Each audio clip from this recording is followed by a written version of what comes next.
Boy Hey there, waited buddy. 5 days What's for wrong? someone to I pick him up. fell. It hurts. Then It's okay. 510 You're safe now. Hell's Thank angels you. roared into the parking lot. For 5 days, a child waited where no child should ever wait.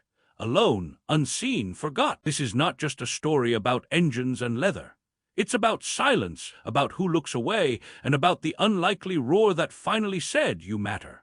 The parking lot was too big for a boy that small. Ethan Cole sat on the curb near the faded yellow lines, his sneakers dangling above cracked asphalt that still held the day's heat. The sun leaned low, stretching his shadow until it looked like it belonged to someone taller, someone older, someone who knew what to do next. Ethan didn't.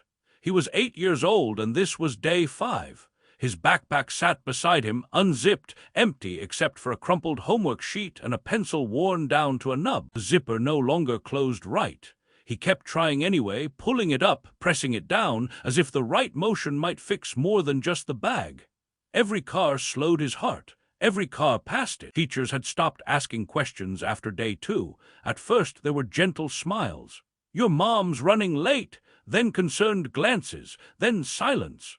By Thursday, they avoided his eyes like he was a problem they couldn't solve without paperwork. By Friday afternoon, no one looked at all. Ethan watched parents arrive in clean cars with loud music and open windows. He watched hugs, backpacks tossed into trunks, doors slammed with certainty. He watched normal life happen inches away from him. His stomach hurt, but he didn't cry anymore. Crying made his chest feel worse afterward, like something inside had collapsed and didn't plan on getting back up. His mom, Laura, had promised she'd come. She always promised. Sometimes promises lasted. Sometimes they dissolved into excuses, apologies, or nothing at all. This time there was nothing. At night, Ethan slept behind the gym doors where the lights didn't reach. He wrapped his arms around his backpack and pretended it was someone breathing with him. The cold came fast after sunset. The dark came faster. On the 5th morning, he stopped hoping for a specific car. He just waited. Because when you're 8 and no one comes, waiting feels safer than leaving. Waiting feels like maybe, just maybe, someone will remember you exist. Ridgewood was proud of itself. It had clean sidewalks, hanging flower baskets, and banners that said "Community is everything." People waved at each other at red lights. They donated canned food at Thanksgiving. They shared missing dog posts online with serious concern. They also drove past Ethan. A patrol car rolled through the lot twice a day. The officer inside noticed the boy, slowed once, then kept going. Someone else's report, someone else's job, someone else's responsibility. Across the street, the community center buzzed with activity. Yoga mats, fundraisers, weekend events. People noticed Ethan sitting there. They whispered. They assumed. Maybe he's waiting for his dad. Maybe the school knows. Maybe he ran away. Maybe became the most powerful word in town. It allowed everyone to keep moving. On Wednesday, a woman brought Ethan a juice box. She smiled, placed it beside him, and said nothing. He drank it slowly, saving the last sip like a secret. She never asked his name. By Thursday, the juice box was gone, and so was the concern. Ethan learned something important that week. Not all abandonment is loud. Most of it happens quietly, with polite distance and careful avoidance. On Friday afternoon, clouds gathered, thick and gray, pressing low. Thunder muttered somewhere far off. The parking lot emptied early. A janitor locked the side door and pretended not to see the boy sitting 10 feet away. Ethan hugged his knees. His lips were dry. His eyes burned, not from tears, but from holding them back too long.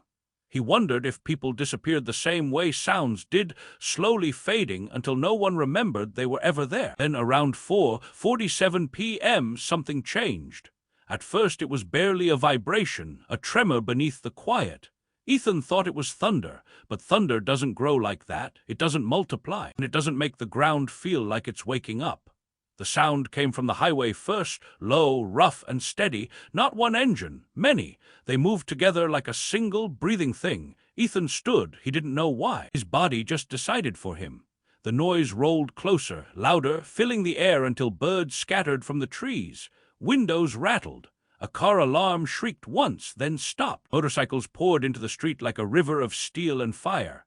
Not shiny, not quiet, real. They circled once, twice, then turned into the lot across from the school, one by one, then dozens, then more than Ethan could count. Leather vests, heavy boots, faces marked by years and weather and choices that didn't fit neatly on forms. The words on their backs were impossible to miss. Hell's Angels. Ethan's hands shook. He stepped back, heart racing, fear and confusion tangling tight in his chest.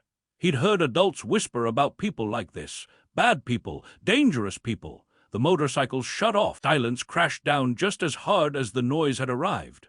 A tall man with gray hair pulled back into a long tie stepped forward. His movements were slow, careful, like he didn't want to scare something fragile. He knelt, not near Ethan, not close, just enough to be seen as human. "Hey, kid," he said gently. His voice was rough but warm underneath. "You been here long?" Ethan swallowed. His voice came out small. 5 days. The man didn't hide his reaction. His jaw tightened. He looked away for half a second, like he needed space to feel something without letting it spill out. Behind him, the others noticed. Conversations stopped. Helmets came off. Perimeter formed, not threatening but protective, like a wall that said, "This stops here." "What's your name?" the man asked. "Ethan." "Well, Ethan," the man said softly, "you don't have to wait alone anymore." For the first time all week, someone didn't walk past. They didn't rush him. That mattered. One of them brought water. Another laid a jacket on the ground so Ethan wouldn't have to sit on concrete. No one touched him without asking. No one spoke louder than necessary. The gray-haired man, his name was Jack, stayed kneeling, eye level steady. "You hungry?" he asked. Ethan nodded before he could stop himself. Food appeared like magic, sandwiches, fruit, something warm wrapped in foil. Ethan ate slowly, embarrassed by how fast his hands moved. No one commented. No one stared. Police sirens wailed in the distance. Phones were out now. Town people gathered at the edges, whispering with wide eyes. Fear traveled faster than facts. Jack stood when the officers arrived. He didn't raise his voice. He didn't step forward aggressively. He just said, "This kid has been alone for 5 days. You didn't come, we did." The officer looked at Ethan. Really looked. The silence stretched. Paperwork began. Questions followed. Child services were called. Suddenly, the system woke up, rubbing sleep from its eyes, shocked to find a problem still breathing. Ethan sat between 2 motorcycles, wrapped in a leather jacket that smelled like road and wind. He felt small but not invisible. As the sun dipped below the buildings, the engines started again, but this time they didn't leave. They waited, all of them, because sometimes the loudest thing love can do is refuse to move on. Child services arrived in an unmarked sedan that parked carefully between 2 rows of motorcycles. The woman who stepped out held a clipboard tight against her chest like armor. Her eyes flicked from leather vests to Ethan, then back again. She smiled, but it didn't reach her eyes. "Ethan Cole?" she asked. Ethan nodded. Jack stayed close, not touching, just present, a quiet promise in human form. The questions began. "Where do you live? When was the last time you saw your mom? Do you know a phone number?" Ethan answered what he could. Some answers fell apart halfway through. Others came out too practiced, learned from explaining himself too many times already. "She said she'd come," he repeated. "She always says that." "The woman wrote it down." A police officer cleared his throat. "We drove by here every day," he said, not defensively but confused. "We thought someone else had it." Jack looked at him, calm but unblinking. "That's the problem," he said. "Everybody thought." The wind picked up. Dust swirled across the lot. One of the bikers adjusted his stance, blocking the breeze from hitting Ethan directly. It was a small thing. It meant everything. Across the street, people gathered in clusters. Phones were raised. Stories were forming already. Dangerous bikers surround a school. No one posted the truth yet. 5 days, a kid, alone. A woman from child services crouched in front of Ethan. "We're going to find you somewhere safe tonight," she said. Ethan looked at Jack. "Will you go?" Jack hesitated. He chose honesty. "We can't stay forever, kid, but we're not leaving you like this." Ethan nodded. That was enough. As forms were filled and calls were made, the motorcycle stayed running, low and steady. A sound that said asterisk, "You are not forgotten." Officers stopped rushing. Their voices softened. The town shifted slowly, like a body realizing a limb had gone numb. When the car door finally opened for Ethan, he paused. He turned back to the men and women who had stopped their lives for him. "Thank you," he said. His voice cracked, but he didn't cry. Jack knelt again. "You didn't disappear," he said. "That matters." Ethan got into the car. The engines shut off. and for the first time in 5 days, the parking lot was quiet, but it wasn't empty anymore. The story broke that night. Headlines moved fast, but truth moved slower. Biker gang descends on elementary school. Community shocked by armed motorcycle group. Police restore order after disturbance. Buried halfway down most articles was a sentence that barely breathed. A child had been left unattended for several days. Ethan slept on clean sheets that night in a temporary foster home. He woke twice, startled by silence. His body didn't trust comfort yet. He clutched the borrowed blanket like it might vanish if he loosened his grip. Across town, phones rang. The school district released a statement full of policy language and regret-shaped words. The principal claimed misunderstanding. Teachers said they assumed. The police department announced an internal review. No one said, "We failed him." Jack watched the news from a diner outside town. The bikers sat in booths meant for families, eating quietly. No one looked proud. No one celebrated. "They'll forget him," someone muttered. Jack shook his head. "No, they'll remember this part wrong. That's worse." Child Services found Ethan's mother 2 days later. The explanation was thin, the excuses thinner. Promises were made again, this time written instead of spoken. They didn't carry much weight. Ethan didn't see her right away. He spent his days drawing motorcycles with wings. At night, he asked if Jack was real or just something that happened when you waited too long. Meanwhile, Ridgewood returned to routine. Flowers were replaced, banners rehung. The parking lot was repainted. The stain of the story was scrubbed away as best as possible, but some people couldn't unsee it. A janitor who locked the door started leaving it open longer. A crossing guard began counting kids instead of assuming. A woman who once left a juice box started asking names. Change didn't arrive like thunder. It came quietly, unevenly, late, just like help usually does. Ethan didn't talk much at first. The foster home was gentle, patient. They didn't push. They let silence stretch. They let him decide when to fill it. He flinched at loud noises. He sat with his back against walls. He watched doors closely. Waiting hadn't left him. It had just changed shape. At school, kids asked questions. "Were you really alone? Are bikers scary? Did you live in the parking lot?"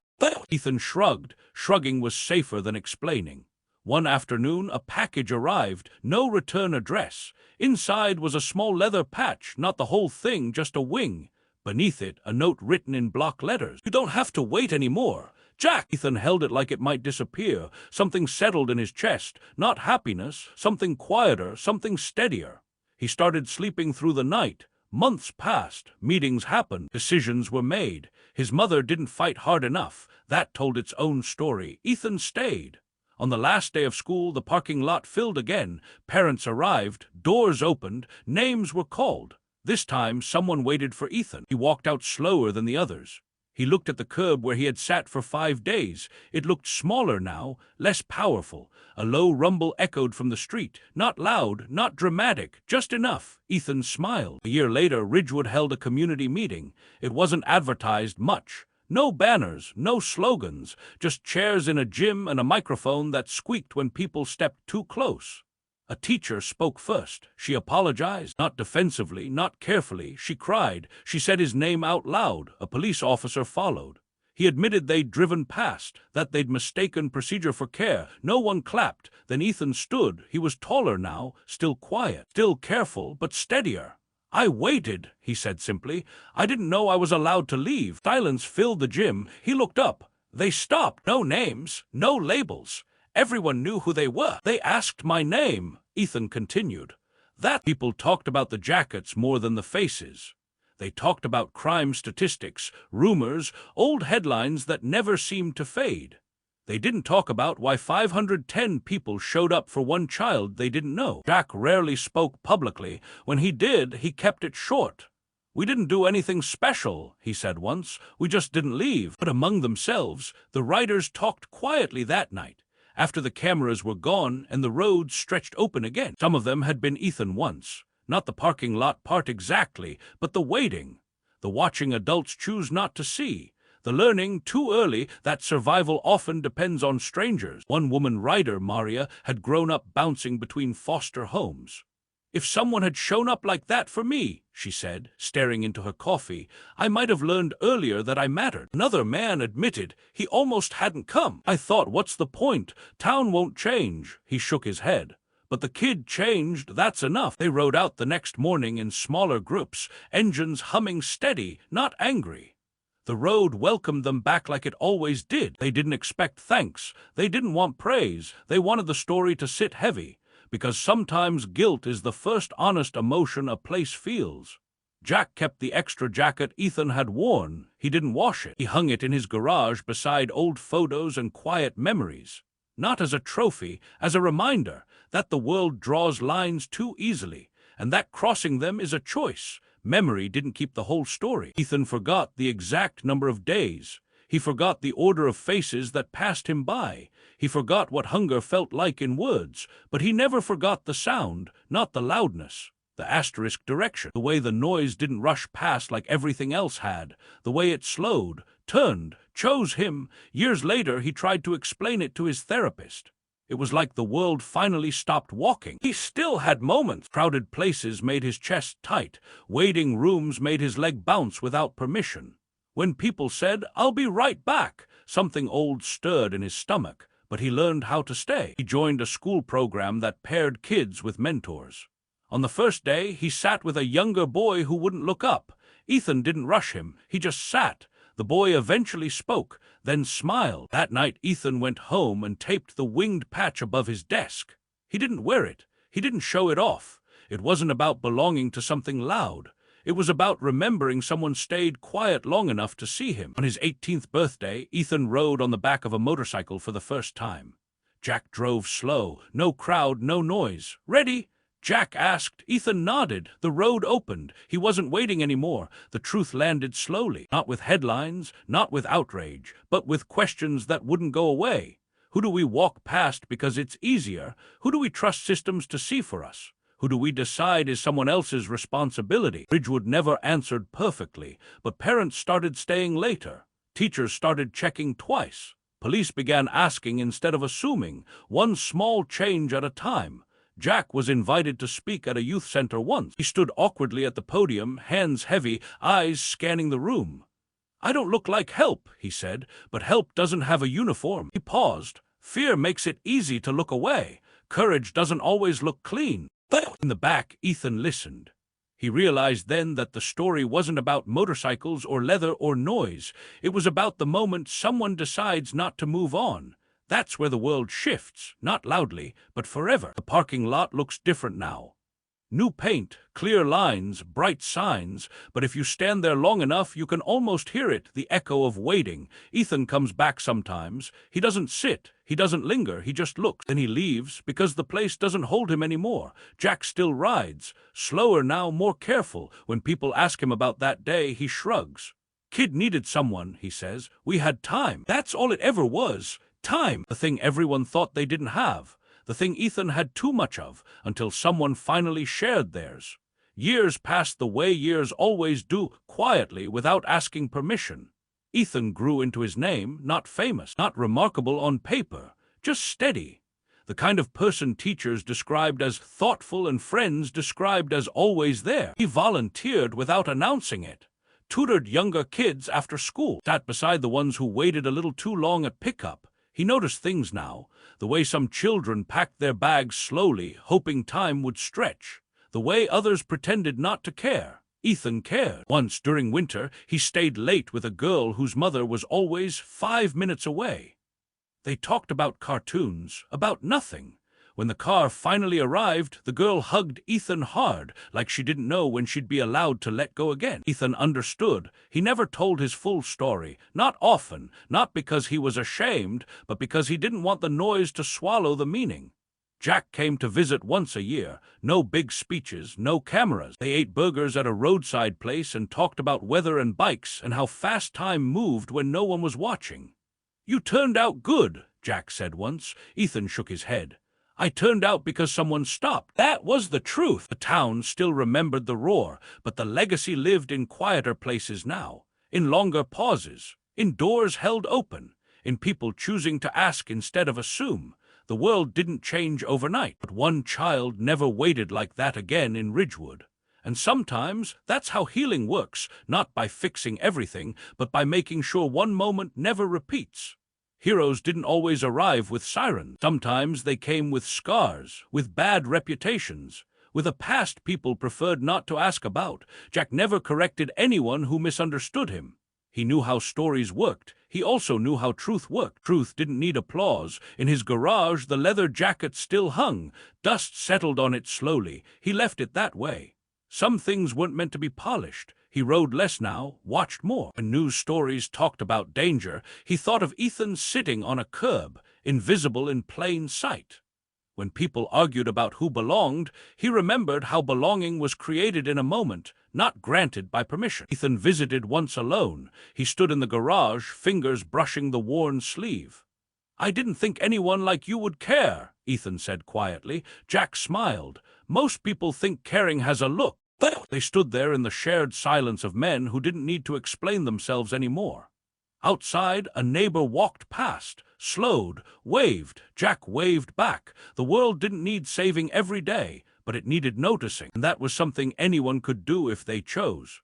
Somewhere tonight, a child is waiting, on steps, in a hallway, in a parking lot, waiting for a sound that doesn't pass by. Most people won't see them, not because they're cruel, but because they're busy, afraid, certain someone else will handle it. That's how waiting grows teeth. But sometimes someone stops, not because they're perfect, not because they're approved, but because they